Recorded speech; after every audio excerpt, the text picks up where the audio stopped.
اکبر اسبابر پاکستان تحریک انصاف کے بانی رکن تھے اور عمران خان کو نائل کروانے کے لیے الیکشن کمیشن میں چلے گئے ہیں۔ 8-10 سالوں سے جو میں جنگ کر رہا ہوں میری اپنی جماعت کے خلاف، عمران خان اصلاح کے راستے پہ چلے گئے۔ انفارچونیٹلی انہوں نے وہ پٹا ہوا راستہ اپنایا، قتل کی دھمکیاں ملی، گھر کے باہر فائرنگ وغیرہ ہوئی۔ خود سے احتساب نہیں شروع کریں گے، اب دوسروں کا احتساب کرنے کا حق نہیں رکھتے۔ یہ پی ٹی آئی نہیں ہے۔ اردو پوائنٹ کی ویڈیوز دیکھنے کے لیے ہمارا چینل سبسکرائب کیجیے اور بیل کے آئیکن پر کلک کیجیے تاکہ آپ ہماری تمام آنے والی ویڈیوز سے باخبر رہ سکیں۔ السلام علیکم، آپ دیکھ رہے ہیں اردو پوائنٹ۔ میرا نام بلال عباسی ہے۔ آج کے ہمارے پروگرام میں مہمان اکبر اسبابر پاکستان تحریک انصاف کے بانی رکن۔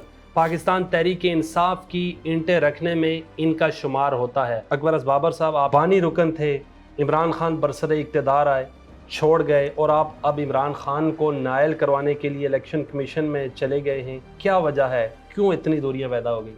بسم اللہ الرحمن الرحیم۔ میرا مقصد تو زیادہ بڑا تھا، وہ مقصد ہماری پارٹی کا جو بنانے کا مقصد تھا وہ یہ تھا۔ ہم نے جب یہ سیاسی جماعت بنائی تو ہمارا مقصد ہی یہ تھا کہ پاکستان کی سیاست میں ایک نئی روش، ایک نئی تبدیلی لے کے آئیں اور سیاسی جماعت کو ایک ادارہ بنائیں اور وہاں پہ کوئی بھی قانون اور جو ہمارے بنیادی عقائد تھے اس سے بالاتر نہ ہو۔ تو ہم نے سب سے پہلے جب مطالبہ کیا کہ احتساب ہونا چاہیے معاشرے میں، اور ہمارے سیاسی نظام میں کرپشن بہت ہے، کمپٹنس کی کمی ہے، کریڈیبل سیاستدانوں کی کمی ہے، تو جب ہم نے یہ تمام چیزوں کو مد نظر رکھ کے سیاسی جماعت بنائی تو ہم نے یہ بھی طے کیا تھا کہ سب سے پہلے یہ تمام چیزیں ہم اپنے اوپر لاگو کریں گے۔ اور عمران خان مجھے بارہا کہتا تھا کہ اکبر اگر میں راستے سے بھٹک گیا تو میرے سامنے کھڑے ہو جانا۔ تو یہ جو ساری کیس تھا، اس کا مقصد صرف عمران خان کی نائلی نہیں، اس کا مقصد یہ تھا کہ پاکستان میں پاکستان تحریک انصاف کو ایک ادارہ بنایا جائے، اس کے اندر جو کرپشن ہے، غیر قانونی فنڈنگ ہے، جو لوگ اس میں ملوث ہیں ان کی نشاندہی ہو اور اس کے بعد ان پہ قانون لاگو کیا جائے۔ اور اگر یہ ہو جاتا ہے تو پاکستان میں سیاست میں ایک نئی تاریخ رقم کی جائے گی کہ پارٹی کو بنانے والوں نے اپنی ہی سیاسی جماعت کی اصلاح کے لیے اتنا بڑا قدم، اور یہ پچھلے 8-10 سالوں سے جو میں جنگ کر رہا ہوں پی ٹی آئی کے خلاف، میری اپنی جماعت کے خلاف، اس کا ایک بہت بڑا یہی مقصد تھا۔ تو یہ صرف مقصد یہ نہیں تھا کہ عمران خان کو ڈسکوالیفائی، صرف یہ افسوسناک پہلو تھا کہ جب میرے علم میں یہ تمام باتیں آئیں 2011 میں، اور پھر میں نے ان کو خط بھی لکھا اور وہ خط میرے فون میں بھی موجود ہے جس میں میں نے یہ تمام برائیوں کی نشاندہی کی۔ تو میں یہ توقع کر رہا تھا کہ عمران خان اصلاح کے راستے پہ چلیں گے۔ انفارچونیٹلی انہوں نے وہ پٹا ہوا راستہ اپنایا اور جو لوگ ان تمام معاملات میں ملوث تھے ان کی پشت پناہی کی، اور پھر بھی میں نے 3 سال دیے۔ 2014 میں نے کیس کیا، 2011 کے یہ اختلافات ہیں، تو اس کے بعد اب ہم جا کے اس مقام پہ پہنچے، اور اس دوران بہت لمبا سفر ہے، بہت بڑے چیلنجز آئے، بہت ساری دشواریاں آئیں، مطلب قتل کی دھمکیاں ملیں، میں نے رپورٹ کیا، انٹیریئر سیکرٹری کو لکھا، 3 انہوں نے مجھ پہ کیس کیے، بہت لمبی داستان ہے، پھر جو تاخیری حربے استعمال کیے۔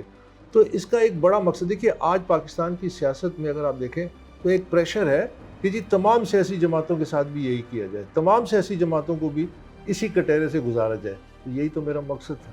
سیاست میں تبدیلی ہوتی ہے جب آپ رول ماڈل بنتے ہیں۔ پاکستان تحریک انصاف نے اپنی جو گزارشات تھیں اور جو آرگومنٹس تھے وہ مکمل کر لیے، اور انہوں نے باضابطہ طور پہ الیکشن کمیشن کے سامنے کہا ہے کہ جی ہم نے اپنے تمام جو آرگومنٹس تھیں، دلائل تھے، مکمل کر لیے، اور پھر جو بھی قانونی کارروائی یا فیصلہ محفوظ ہوتا ہے یا کوئی اور قانونی کارروائی جو الیکشن کمیشن جس کا مجاز ہے، پھر وہ مرحلہ انشاءاللہ آئے گا۔ آپ نے کہا کہ مجھے قتل کی دھمکیاں ملی اور تاخیری حربے آزمائے گئے، مجھے یہ بتائیں قتل کی دھمکیاں کس نے دی؟ پاکستان تحریک انصاف کے کس بندے نے آپ کو قتل کی دھمکیاں دی؟ وہ اس طرح ہوا کہ جہاں پہ ہم بیٹھے یہی پی ٹی آئی کے جو ملازمین تھے، تو خان صاحب کے کچھ بڑے قریب بھی ہیں، ابھی بھی ہیں، تو وہ میرے پاس آئے رات کو اور انہوں نے مجھے بتایا کہ آپ کو قتل کرنے کی کوئی سازش ہو رہی ہے، جس کے بعد پھر میں نے ان لوگوں کے نام، ان کے سیل نمبرز اور باقاعدہ انٹیریئر سیکرٹری کو خط لکھا کہ جی یہ معاملات ہیں، اس پہ آپ کارروائی کریں۔ میں نام ظاہر ہے ٹی وی پہ اس لیے نہیں لینا چاہتا کہ ان کی پرائیویسی ہے، انہوں نے صرف مجھے کنوے کیا تھا میسج، انہوں نے خود دھمکی نہیں دی تھی، انہوں نے کہا جی ہمارے کانوں سے یہ یہ چیزیں گزری ہیں کہ ایسے معاملات ہو رہے ہیں، آپ کے حوالے سے ایسی کوئی منصوبہ بندی ہو رہی ہے، تو ہم آپ کو ان ایڈوانس میں بتانا چاہتے ہیں۔ تو پھر میں نے رپورٹ کر دیا، 3 مقدمات بنے۔ ایک مقدمہ ایسا بنا جو پی ٹی آئی کے پنڈی کے کوئی عہدیدار تھے، تو اس پہ مجھے ضمانت بھی لینی پڑی، اور وہ کرمنل کیس کیا انہوں نے مجھ پہ۔ وہ یہ تھا کہ انہوں نے دعویٰ کیا کہ اکبر بابر جو ہے ٹی وی پہ آ کے پاکستان تحریک انصاف کے جو چیئرمین ہیں ان کے خلاف باتیں کرتے ہیں، ان پہ تنقید کرتے ہیں، جس کی وجہ سے محلے میں ہماری مختلف مخالف جماعتوں کے ساتھ بحث ہوتی ہے۔ بحث کے نتیجے میں جھگڑا ہوا، جھگڑے کے نتیجے میں یہ لوگ زخمی ہو گئے۔ یہ ہیلتھ سرٹیفکیٹ ہے، اس کی ذمہ داری ہے۔ آپ اندازہ لگیے کس حد تک یہ لوگ گئے ہیں، گھر کے باہر فائرنگ وغیرہ ہوئی ہے۔ تو ہر قسم کے حربے انہوں نے استعمال کیے، اور بھی بہت کچھ ہوا ہے اس کیس کے دوران۔ لیکن انشاءاللہ میرا ہمیشہ ایمان تھا کہ ایک دن آئے گا کہ ہم اس کو اپنے منطقی انجام تک بھی پہنچائیں گے، اور انہی اداروں سے انصاف لیں گے۔ دیکھیں، یہ پاکستان الیکشن کمیشن کا ایک بہت بڑا تاریخی اس وقت ٹیسٹ ہے کہ جو میرٹ، جو ایویڈنس، جو آرگومنٹس ہو چکی ہیں، جو تمام شواہد ان کے سامنے ہیں، اس پہ وہ بلا خوف و خطر اور پوری طرح سے قانون کو نافذ کریں۔ اس کا امپیکٹ کیا ہوگا کہ دوسری جماعتیں خود بخود اس قانون کے نیچے آئیں گی، اور ہماری سیاسی پوری تاریخ بدل جائے گی، کیونکہ سیاسی جماعتیں جو ہوتی ہیں وہ نرسری ہوتی ہیں قیادت کی، لیکن ہمارے یہاں سیاسی جماعتیں صرف اقتدار میں پہنچنے کی ایک سیڑھی ہے۔ تو وہاں پہ شخصی کنٹرول ہے، وہاں پہ ادارہ نہیں ہے۔ ہم برطانیہ کی سسٹم فالو کرتے ہیں نا، تو وہاں پچھلے 5 سالوں میں 3 وزیر اعظم اپنی سیاسی جماعتیں بدل دیے۔ ابھی بورس جانسن جو وزیر اعظم ہے، اس کے خلاف اس کی اپنی پارٹی نے بغاوت کی، اور میرے خیال 100 سے زیادہ ممبران نے باقاعدہ ووٹ دیے، تو کیا ان کو پارٹی سے نکال دیا گیا، کہ ان کو شو کاز دے دی؟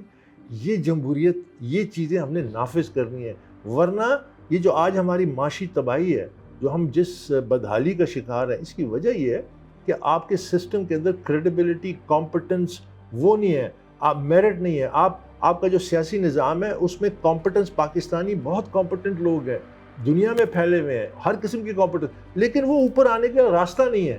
بابر صاحب، آپ نے کہا کہ میرے گھر کے باہر فائرنگ ہوئی، مجھے قتل کی دھمکیاں ملی اور مقدمات بنے 3 سے زیادہ۔ مجھے یہ بتائیں، آپ کے گھر ہم آئیں، کوئی سیکیورٹی نہیں ہے؟ آپ نے خود ہمیں ویلکم کیا، گیٹ کھولا، سیکیورٹی نہیں بڑھائی؟ اگر آپ کو اتنے خطرات ہیں تو آپ کو سیکیورٹی نہیں دی انٹری منسٹر نے کیا؟ میں نے الیکشن کمیشن کے نوٹس میں لایا تھا، باقاعدہ ایک درخواست دی تھی کہ جی یہ چونکہ کیس اتنا طوالت اختیار کر رہا ہے اور میری جان کو جو خطرہ ہے، تو ان ٹوٹیلٹی اگر دیکھا جائے تو مجھے آپ نے ہر قسم کے انصاف دینا ہے اوور آل۔ تو میں ان کے نوٹس میں لایا، لیکن ابھی تک کسی نے کوئی اس پہ توجہ نہیں دی۔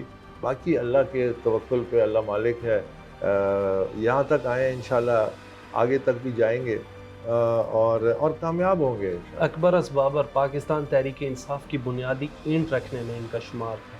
2011 میں پارٹی سے نکال دینا، پھر 2014 میں آپ الیکشن کمیشن میں گئے فائرنگ فنڈنگ کیس میں، پھر اس کے بعد پاکستان تحریک انصاف کو اقتدار ملا، کسی نے آپ سے رابطہ نہیں کیا واپسی آ جائیں، کیس واپسی لے لیں، اور آپ کو پارٹی سے کیوں نکالا گیا؟ مجھے پارٹی سے یہ دعویٰ کرتے ہیں نکالا گیا، لیکن election commission of Pakistan, high court Islamabad, double bench اسلام آباد، تمام عدالتی اور قانونی فورمز میں انہوں نے میرے حق میں فیصلہ دیا کہ آپ آج بھی پی ٹی آئی کے ممبر ہیں۔ یہ غلط بیانی کرتے ہیں، یہ جھوٹ بولتے ہیں، اور یہ عدالتی فیصلے میرے حق میں۔ تو میں اپنے آپ کو آج بھی، ویسے بھی اگر ایک فاؤنڈنگ ممبر جو ہوتا ہے اس کو کوئی نکال نہیں سکتا پارٹی سے جس نے بنیاد رکھی ہو۔ پرابلم صرف یہ ہے کہ ہم نے جس مقصد کے لیے یہ عمارت تعمیر کرنی تھی وہ یہ تھی کہ لوگوں کو ایک ایسی سیاسی جماعت ملے جہاں پہ ورکرز کی عزت ہو، جہاں میرٹ ہو، جہاں ٹکٹ سرمایہ داروں کے آگے بیچا نہ جائے، جو پارٹی اے ٹی ایم مشینوں کے سامنے ہائی جیک نہ ہو جائے۔ ہمارا المیہ تو یہ تھا، ورنہ تو یہ جو اس وقت آپ کو نظر آتے ہیں ان کی ہمارے لیے کوئی اتنی اہمیت نہیں ہے۔ ہمارے پاس ورکر بھی ہیں، میں آپ کو بڑے بڑے کنونشن بھی کر کے دکھاؤں گا، ہم آرگنائزنگ کمیٹی کا بھی اب اعلان کرنے لگے، آپ دیکھیں گے کہ لوگ کتنے جو جینوئن پی ٹی آئی کے ہیں۔ ہمارا پرابلم یہ تھا، اور یہ بھی شاید پہلی دفعہ ہوا ہے، کہ جو پارٹی کا جو کیپٹن تھا وہ ہائی جیکر کے ساتھ مل گیا۔ اب یہ تو کوئی ڈینائی نہیں کر سکتا کہ عمران خان فاؤنڈنگ فادر ہے پی ٹی آئی کا، تو وہ جو ڈائلیما تھا کہ ہم یہ جو لوگ اس وقت آپ کو پی ٹی آئی کے جو چہرے نظر آتے ہیں، ان کی پی ٹی آئی میں کوئی مقام نہیں ہے، کوئی حیثیت نہیں، پی ٹی آئی نہیں ہے۔ ان کو تو ہم آتے آتے ایسے ایسے کر کے چٹکی کر کے ان کو فارغ کریں گے، اور یہ وقت آئے گا ان کا کوئی مقام نہیں ہے پی ٹی آئی میں. ہم تمہارا اوریجنل پی ٹی آئی کو ریوائیو کریں گے. لیکن اب یہ بھی ایک بہت بڑا چیلنج تھا. لیکن اپنی پارٹی سے جنگ کرنا لیکن وہ کینسر جو ہے اتنا پھیل چکا ہے کہ جیسا لیور میں کینسر جب جاتا ہے تو لیور کا وہ حصہ کاٹ دیتے ہیں, تو لیور چھوٹا ہو جاتا ہے شروع میں, لیکن پھر دوبارہ ماشاءاللہ پھیل جاتا ہے کیونکہ صحت مند ہو جاتا ہے. ہم نے پی ٹی آئی کے ساتھ یہ کرنا ہے. آپ کہہ رہے ہیں کہ ہم نے پی ٹی آئی سے ان لوگوں کو نکالنا ہے. کس طرح آپ نکالیں گے؟ آپ تو پارٹی کو ڈی نوٹیفائی کرنے کی باتیں کریں, الیکشن کمیشن سے نائل کروانے کی باتیں کریں, خان صاحب کو نائل کروانے کی باتیں کریں. نہیں, میں پارٹی کو نائل کرنے کا میں نے کبھی بھی نہیں دعویٰ کیا. اور میں نے ہمیشہ یہ کہا ہے کہ خدا نخواستہ اگر ایسا کوئی وقت آتا ہے تو اس کی میں مخالفت کروں. الیکشن کمیشن جو کرنے جائے گا, اگر تو انہوں نے ہمارے ثبوت تسلیم کیے, اس اسکروٹنی کمیٹی کی رپورٹ میں جو فیکٹ سامنے آئے ہیں اس کو تسلیم کیا, تو وہ اس کے پاس پر بہت وسیع اختیارات ہیں. جن لوگوں نے مثلا عمران خان نے فالس سرٹیفکیٹس دیے. دیکھیے, پارٹی کا سربراہ ہر سال ایک سرٹیفکیٹ دیتا ہے کہ میں نے کوئی غیر قانونی فنڈنگ نہیں ریسیو کی, پروہیبٹڈ فنڈنگ, میرے اتنے بینکس میں اکاؤنٹس ہیں, یہ تمام چیزیں وہ ہر سال سائن کر کے دیتا ہے.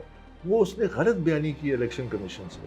اس نے پروہیبٹڈ فنڈنگ, یہاں غیر ملکی کمپنیوں کی فنڈنگ ہوئی ہے, پی ٹی آئی کے وکلاء نے اب تسلیم کیا ہے کہ غیر ملکی کمپنیوں کی فنڈنگ ہوئی ہے, غیر ملکی شہریوں کی فنڈنگ ہوئی ہے, اکاؤنٹس کو چھپایا گیا ہے, یہ تسلیم ہو چکا ہے ان کے سامنے. جتنے بین الاقوامی اکاؤنٹس ہیں پی ٹی آئی کے 6 کی نشاندہی ہوئی, ایک بھی انہوں نے ابھی تک بینک اسٹیٹمنٹ نہیں دی. اس کے باوجود ہم نے اسکروٹنی کمیٹی نے کیا کیا کہ جب انہوں نے تعاون نہیں کیا 3-4 سال, تو انہوں نے پھر ایک خط لکھا اسٹیٹ بینک کو کہ پی ٹی آئی کے جتنے اکاؤنٹس ہیں وہ آپ الیکشن کمیشن میں جمع کروائیں. کوئی 2.25 ارب روپے کی غیر قانونی فنڈنگ ہے, جس میں غیر ملکیوں سے بھی ہے, غیر ملکی کمپنیوں سے بھی ہے. ایسا پیسہ ہے جو ظاہر نہیں کیا گیا کہ کہاں سے, کیونکہ قانون کہتا ہے, قانون بڑا سمپل ہے, قانون کہتا ہے کہ ایک پاکستانی اپنی ذاتی حیثیت میں ایک سیاسی جماعت کو جتنا پیسہ دینا چاہے دے سکتا ہے. اس کی نشاندہی ہونی چاہیے کہ یہ پاکستانی تھا, یہ اس کے معلومات ہیں. جس طرح جاپان سے پی ٹی آئی کے کوئی سپورٹر تھا, جب ہم نے ریکارڈز دیکھے تو اس نے بہت بڑے پیمانے پہ فنڈنگ کی ہے, ہیوج, کروڑوں میں, ایک شخص نے.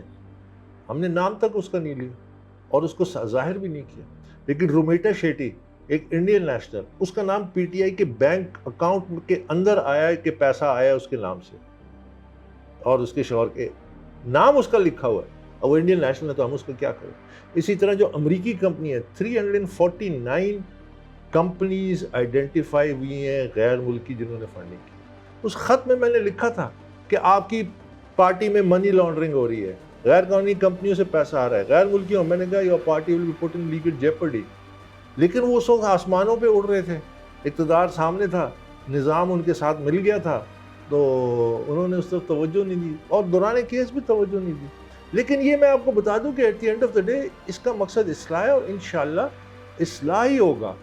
جب تک آپ خود سے احتساب نہیں شروع کریں گے, آپ دوسروں کا احتساب کرنے کا حق نہیں رکھتے.